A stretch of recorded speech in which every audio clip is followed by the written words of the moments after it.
Doctor Baba Saheb Ambedkar Open university.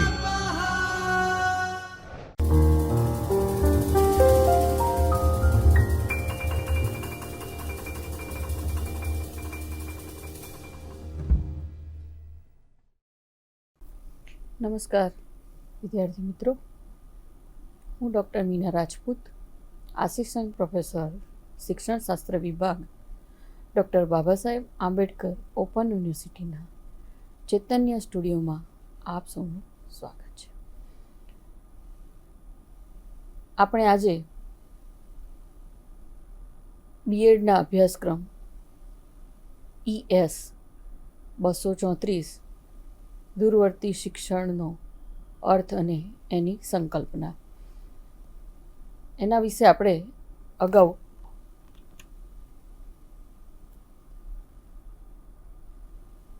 તેનો અર્થ, વ્યાખ્યા, સંકલ્પના અને 1.6માં સુસંગત પરિભાષાઓનું સ્પષ્ટીકરણ. સુસંગત પરિભાષાઓનું સ્પષ્ટીકરણમાં આપણે જુદા જુદા એના જે પરિભાષાઓ છે એ જેવી કે અવૈધિક શિક્ષણ, શાળા વિહીનતા, પત્રાચાર શિક્ષણ અને આજીવન શિક્ષણ. તો આજીવન શિક્ષણની આપણે આજે આજીવન શિક્ષણના સિદ્ધાંતો અને લક્ષણો વિશે આજે આપણે વાત કરીશું. તો આજીવન શિક્ષણ એટલે જન્મથી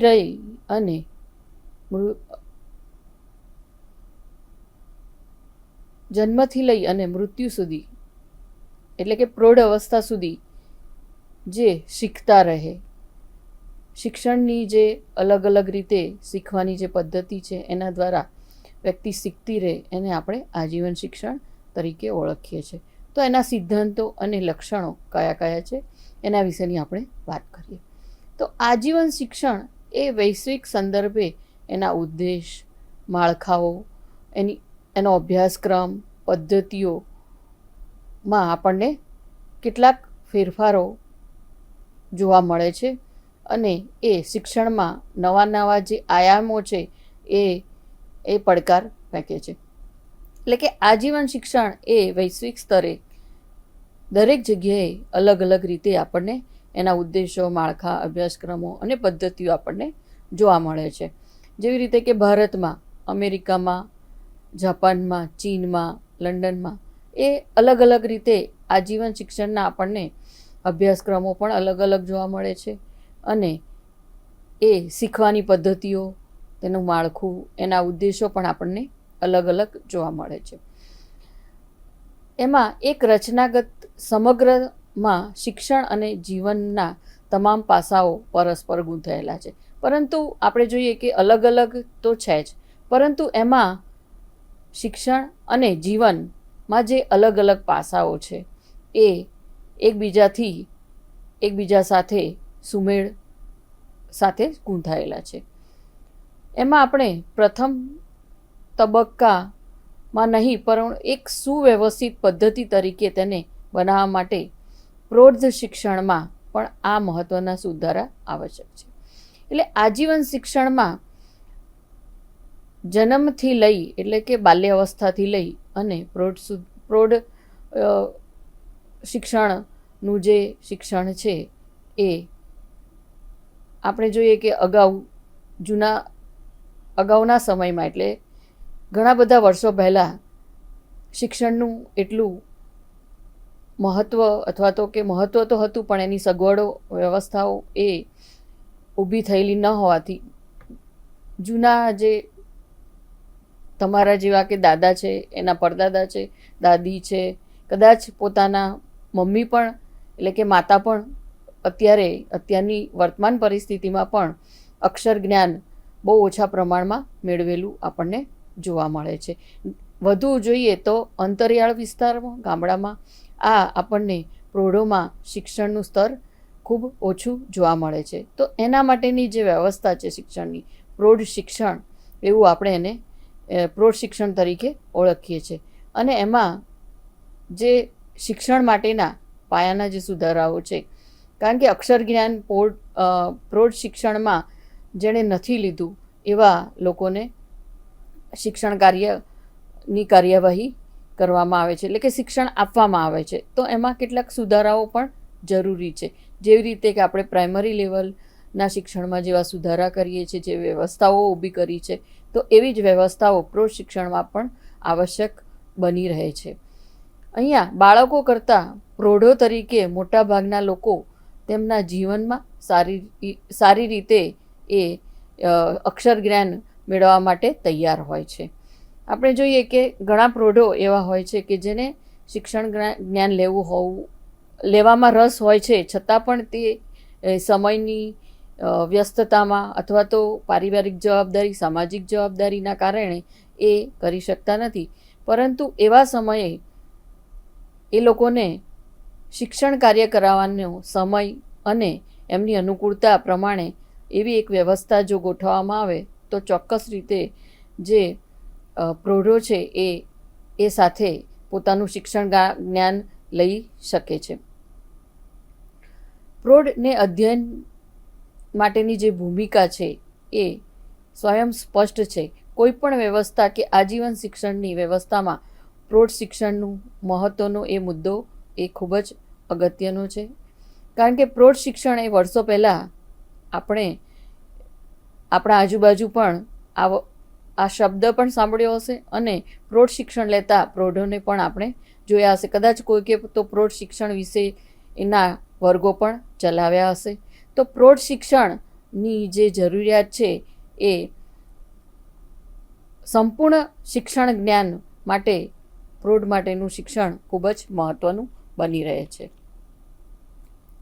અહીંયા આપણે ટીટમસના મતે આજીવન શિક્ષણના સિદ્ધાંતો કેવા પ્રકારના છે એના વિશેની આપણે ચર્ચા કરીએ.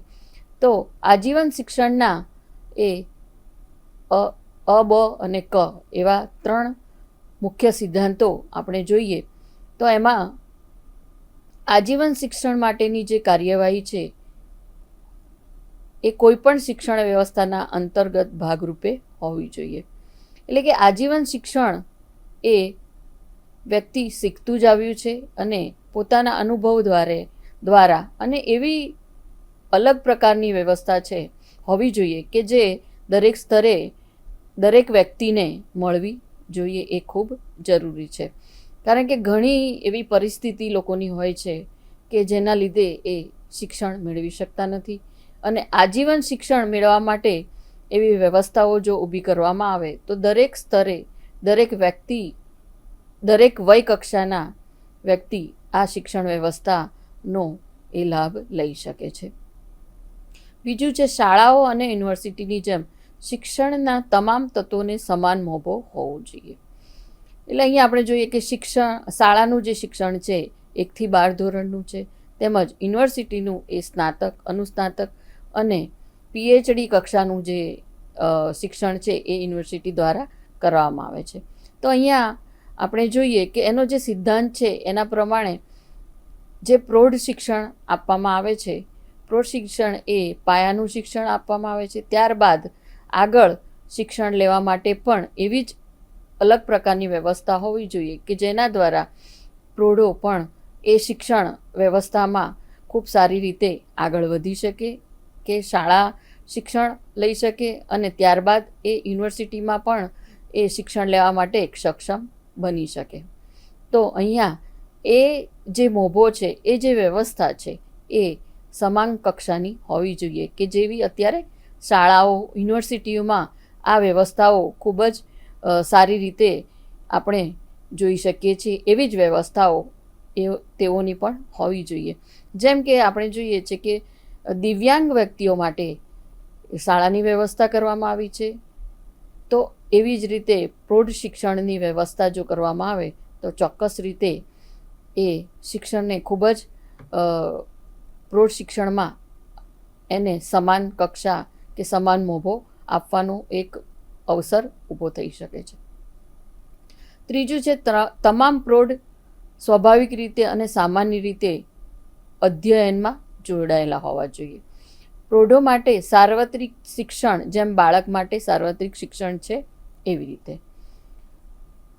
ઘણી વખતે એવું બને છે કે શિક્ષણ આપવા છતાંય અમુક લોકોની જે વય કક્ષાને ધ્યાને રાખી અને પોતે શિક્ષણ લેવામાં સંકોચ અથવા તો શરમ અથવા તો નથી શિક્ષણ લેવું, હવે એની જરૂર નથી, એવા સામાન્ય રીતે એ લોકો અધ્યયન લેવા માટે મનથી પણ તૈયાર નથી હોતા. તો આવા જે વધારે વય કક્ષા એટલે કે પ્રૌઢો જે છે એ લોકોને પોતાના મનથી શીખવું છે એવી રીતે એ અધ્યયનમાં જોડાયેલા હોત. એટલે કે એ લોકોનો અધ્યયન અથવા તો શિક્ષણમાં રસ હોવો જોઈએ.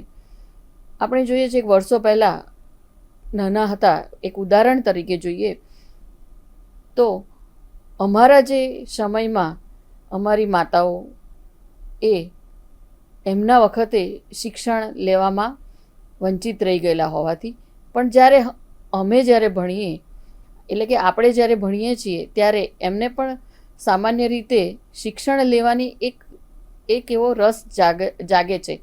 તો એ રસ જાગૃત રાખવા માટે એમને એક માર્ગદર્શન મળી રહે એવી રીતે એ વ્યવસ્થા હોય તો એ લોકોનો રસ જાગેલો રહે છે. અને ધીરે ધીરે એ લોકો પોતાનું રોજિંદુ કામ પૂરું કરી અને એ શિક્ષણ કાર્ય પોતાના ફ્રી સમયમાં એ લોકો શિક્ષણ કાર્ય એ કરતા હોય છે.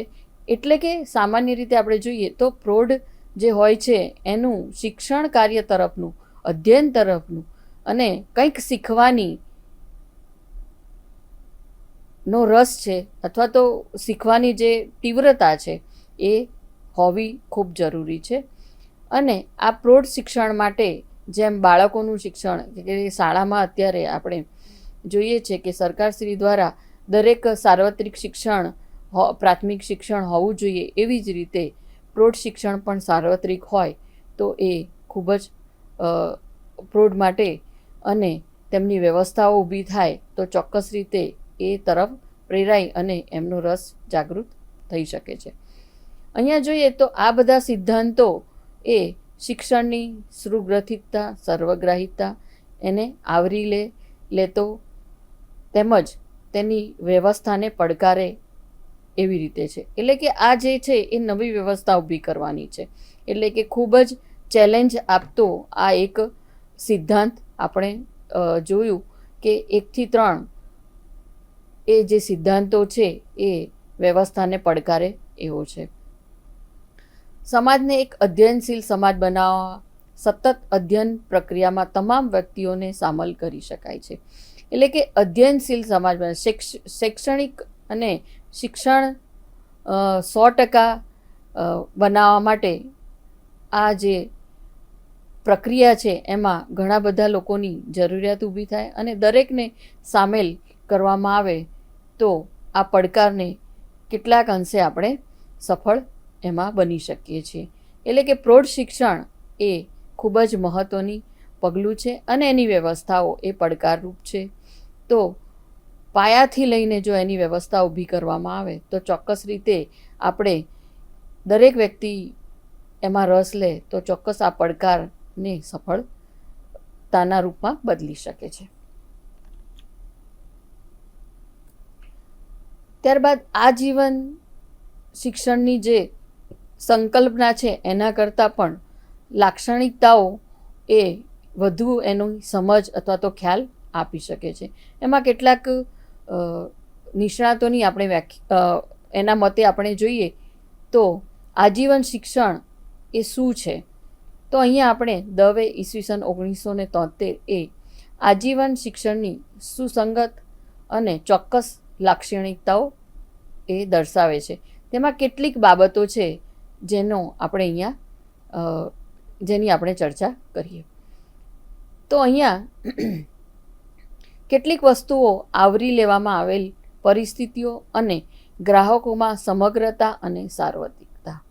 એટલે કે અહીંયા જે આજીવન શિક્ષણ છે એ કેટલાક લોકોને સ્પર્શતું હોય છે, જેમાં દરેક સમૂહને આવરી લેવાનું, પરિસ્થિતિ અને ગ્રાહકોમાં સમગ્રતા અને સાર્વત્રિકતા હોવી એ પણ ખૂબ જરૂરી છે. તો આજીવન શિક્ષણ એ અનુભવ દ્વારા અને એકબીજાના સંપર્ક અને પરિસ્થિતિ દ્વારા પણ એ મેળવવાની અહીંયા વાત કરવામાં આવી છે. ત્યારબાદ અધ્યયન અને અધ્યાપન એની જે પદ્ધતિઓ છે તેમજ સામગ્રીઓમાં ગતિશીલતા અને વિવિધતા લાવવાની જરૂરિયાત છે. આજીવન શિક્ષણ માટે દરેક સ્તરે બાળક પણ શીખતું રહે છે, યુવાન પણ શીખતો રહે છે અને પ્રૌઢો પણ શીખતા રહે છે. એ એક સ્તર છે, બાલ્યાવસ્થા, યુવાન અવસ્થા અને પ્રૌઢાવસ્થા. એટલે એમાં ઘણીવાર એકબીજા સ્તરના વ્યક્તિઓ એ એકબીજાને અધ્યયન અધ્યાપનના અનુભવો આપે છે.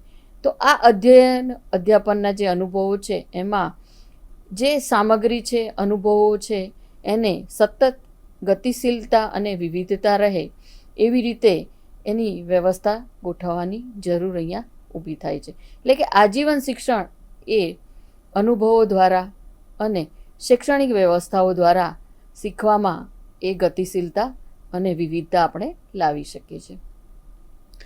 આજીવન શિક્ષણ માટે જરૂરી એવા કેટલાક અંગત લક્ષણો પણ હોવા જરૂરી છે, જેવા કે પ્રેરણા, સ્વપ્રતિમા, મૂલ્યો, વલણો વગેરે જેવા જે લક્ષણો હોય એ વ્યક્તિમાં હોવા ખૂબ જરૂરી છે. આમાં અધ્યયનમાં થતી બઢતી પર ધ્યાન કેન્દ્રિત કરવામાં ઉપયોગી સાબિત થાય છે.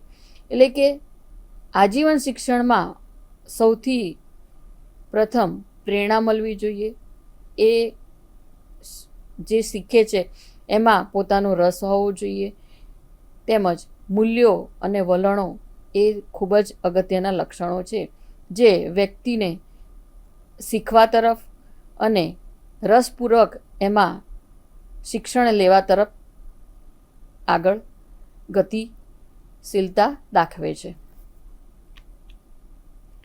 ત્યાર પછી કોટલે પણ આજીવન શિક્ષણની કેટલીક લાક્ષણિકતાઓ એ વધુ વિસ્તૃત રીતે જણાવી છે. તેમાં આજીવન શિક્ષણની કેટલીક બાબતો અહીંયા આપણે જોઈએ. પહેલું છે જીવનભર સતત અધ્યયન. અગાઉ આપણે વાત કરી કે બાલ્ય અવસ્થાથી પ્રૌઢ અવસ્થા સુધી, એટલે કે જીવન પર્યંત આપણે જે અધ્યયન કરીએ છીએ એને જીવનભર સતત શિક્ષણ અથવા તો આજીવન શિક્ષણ આપણે એને કહીએ છીએ.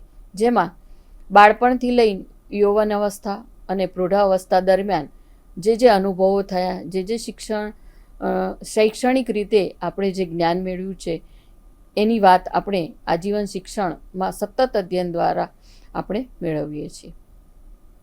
ત્યારબાદ છે યુવાનની જરૂરિયાતો. યુવાનની જરૂરિયાતોમાં યુવાન બાળકો માટે લગાવ સાથેની વાત અહીં કરવામાં આવી છે. એટલે કે યુવાન અવસ્થા એ એવી અવસ્થા છે કે વ્યક્તિ ચંચળ હોય છે અને આ ચંચળતાની સાથે બાળકોને ખૂબ જ અલગ અલગ માર્ગોમાં વાળી લેવાની એક વય કક્ષા આ આપણે મનોવૈજ્ઞાનિક રીતે જોઈએ છીએ.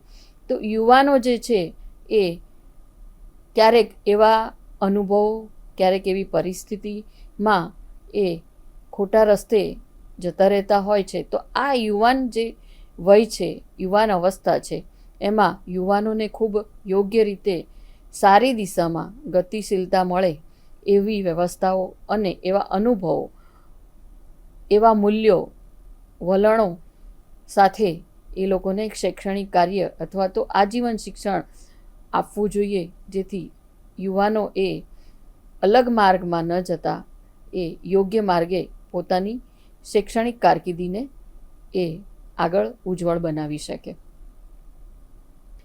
અહીંયા તેમનું જે શિક્ષણ છે એની પાછળ મનોવૈજ્ઞાનિક વિકાસ એ ખૂબ જ અગત્યનો ભાગ ભજવે છે.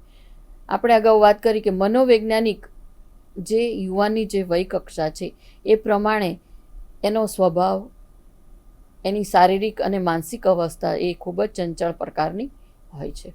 એટલે સતત એને યોગ્ય માર્ગે વાળી શકાય, એના મૂલ્યોને વધારે સારી રીતે એના અનુભવોનો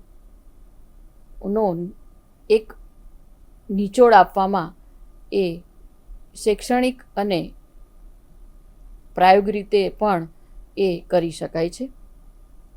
ત્યારબાદ છે પ્રૌઢોની જરૂરિયાતો. પ્રૌઢોની જરૂરિયાતો સંતોષવા માટે સતત વિકાસ માટે અંગત પહેલવૃત્તિની ઊંચી કક્ષાએ બક્ષી શકાય તે માટે. એટલે કે અહીંયા પ્રૌઢો માટે એમની જે જરૂરિયાતો સંતોષવાની વાત છે. એટલે કે ક્યારેક આર્થિક પરિસ્થિતિ, પારિવારિક પરિસ્થિતિ, કૌટુંબિક પરિસ્થિતિ અને સામાજિક પરિસ્થિતિને ધ્યાને લેતા એમની ઈચ્છા હોવા છતાં પણ એ લોકો શૈક્ષણિક રીતે આગળ આવી શકતા નથી. ઈચ્છા હોવા છતાં પણ એ શિક્ષણ લઈ શકતા નથી. સામાન્ય રીતે અંતરિયાળ વિસ્તારમાં આ શૈક્ષણિક બાબતોથી એની વ્યવસ્થાઓથી ઘણા દૂર હોવાથી તેઓ શિક્ષણથી વંચિત રહી જાય છે.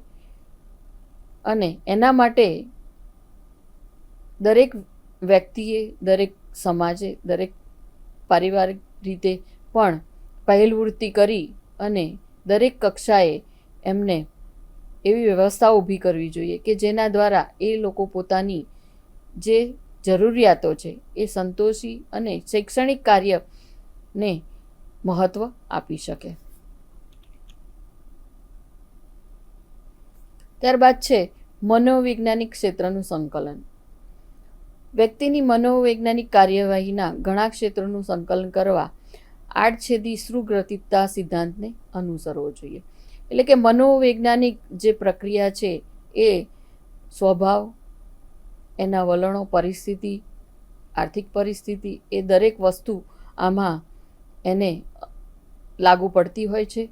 એટલે મનોવૈજ્ઞાનિક ક્ષેત્રનું સંકલન અને એના અનુભવો માટે આ દરેક કક્ષાના વ્યક્તિને લાગુ પડે છે. ત્યારબાદ છે વ્યક્તિગત વિકાસ માટેનું શિક્ષણ. આંતરવૃદ્ધિને પોષવા માટે. વ્યક્તિગત વિકાસ એટલે જે વ્યક્તિ પોતે શિક્ષણ લઈ અને આગળ જવા માંગે છે તો તેની પોતાની જે આંતરવૃદ્ધિ એ કેવા પ્રકારની છે અને કઈ રીતે એ આગળ વધશે એની માર્ગદર્શક સ્ત્રોતો અને માર્ગદર્શન આપનાર વડીલો, સમાજ, પરિવાર એ યોગ્ય દિશામાં જો એને માર્ગદર્શન આપે તો વ્યક્તિગત રીતે એ વિકાસ પામે છે અને પોતાની જે ઈચ્છાઓ, આકાંક્ષાઓ હોય એ સંતોષવામાં એ યોગ્ય દિશા તરફ જાય છે. ત્યારબાદ સામાજિક વિકાસ માટે કેળવણી. અનેકવિધ ભૂમિકાઓ અને તેની પરિવર્તનશીલ પ્રકૃતિઓ અંગે શિક્ષિત કરવા અને પરિવર્તન ભૂમિકાઓ અપનાવવા તેમની શક્તિમાં વૃદ્ધિ કરવાનું એ સામાજિક રીતે આપણે જોઈ શકીએ છીએ. માનવી એ સામાજિક પ્રાણી છે અને સમાજમાં એને જીવનથી મૃત્યુ સુધી સામાજિક રીતિરિવાજો, પરિસ્થિતિઓ સાથે રહેવાનું હોય છે. એટલે અનેકવિધ ભૂમિકાઓ એણે સમાજમાં રહીને જ અદા કરવાની હોય છે. એમાં કેટલીક પરિવર્તનશીલ ભૂમિકાઓ હોય છે અને પ્રકૃતિઓને ધ્યાને રાખી અને તેની પારિવારિક જવાબદારીઓ સાથે શિક્ષિત અને પરિવર્તિત ભૂમિકાઓ પણ અદા કરવાની હોય છે. તેથી કરીને સામાજિક વિકાસ અને કેળવણી એ વ્યક્તિ માટે ખૂબ મહત્ત્વનું પાસું બની રહે છે. ત્યારબાદ છે સમાનતા માટે શિક્ષણ. આપણે આગળ જોયું કે સાર્વત્રિક શિક્ષણ, બધા માટે શિક્ષણ ફરજિયાત હોવું જોઈએ. તમામ તબક્કે તમામ લોકો માટે સમાન તકો શિક્ષણની પૂરી પાડવી જોઈએ. આપણે અગાઉ જોયું એ પ્રમાણે દરેક મુદ્દાઓ એટલે 1 થી 7 મુદ્દાઓ જે આપણે ચર્ચા કર્યા એની સ્પષ્ટતા મુજબ શિક્ષણનું જે સંકલ્પનાના જે તમામ સ્વરૂપો છે એમાં સંપૂર્ણ અને તેમના જીવનના બધા જ તબક્કાઓ આધુનિક માનવોની જરૂરી તાલીમનું મૂળભૂત સંક્રમણ, સુધારાઓ આજીવન શિક્ષણ માટે જરૂરી અને ઉપયોગી છે. સમગ્ર શિક્ષણ વ્યવસ્થા સુધારાની પ્રક્રિયા એક સરળ કાર્ય નથી, કારણ કે વ્યવસ્થા એ જુદા જુદા તત્વો માટે પણ ફલિતાર્થો પણ અલગ અલગ પ્રકારના જોવા મળે છે. અહીંયા આપણે જુદા જુદા જે ફલિતાર્થો છે તો એ ફલિતાર્થોની અમલીકરણ માટે આપણે અહીંયા કેટલીક બાબતો જોઈએ. સંકલ્પના એ સિદ્ધાંતમાં વિસ્તૃત સ્વીકૃતિ પ્રાપ્ત કરે છે, છતાં વ્યવહારમાં રજૂ એ સિદ્ધાંત પ્રમાણેની ઘણી ઊણી ઉતરી છે. આમ જોવા જઈએ તો અધ્યેતાઓ અને અધ્યયન પ્રક્રિયાઓ, શિક્ષકો અને અધ્યયન અધ્યાપન પદ્ધતિઓ, શૈક્ષણિક સંસ્થાઓ અને આજીવન શિક્ષણના મૂલ્યાંકન માટે આજીવન શિક્ષણમાં અમલીકરણ એ ખૂબ જ વ્યાપક એ ફલિતાર્થ આપણે જોઈ શકીએ છીએ. એમાં નિષ્ણાત કોર્પલે અને નેપર એની વિગતવાર આપણે વાત કરીએ તો કેટલાક જે ફલિતાર્થો છે એમાં જે પહેલું ફલિતાર્થ છે એને આપણે જોઈએ તો અધ્યેતાઓ અને અધ્યયન પ્રક્રિયાઓ.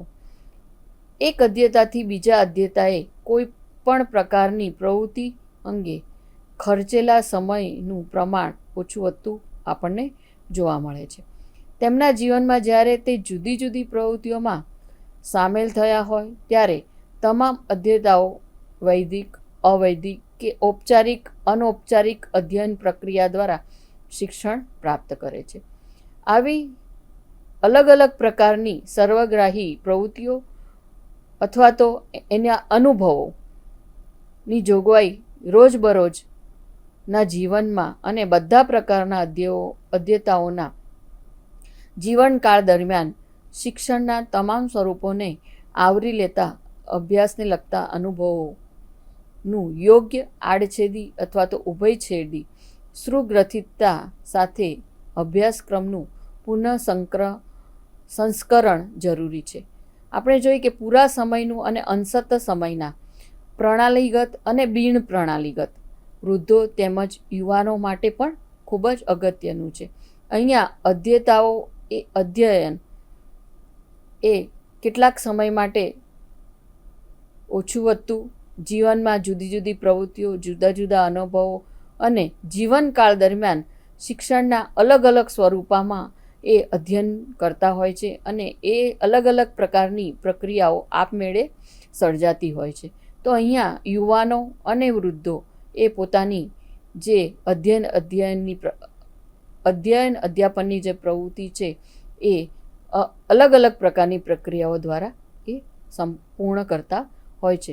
તો વિદ્યાર્થી મિત્રો, અહીંયા આપણે પહેલો ફલિતાર્થની અહીંયા ચર્ચા કરી. ત્યારબાદ પછીના જે ફલિતાર્થો છે એને હવે પછીના વ્યાખ્યાનમાં આપણે એની વિસ્તૃત ચર્ચા કરીશું. નમસ્કાર.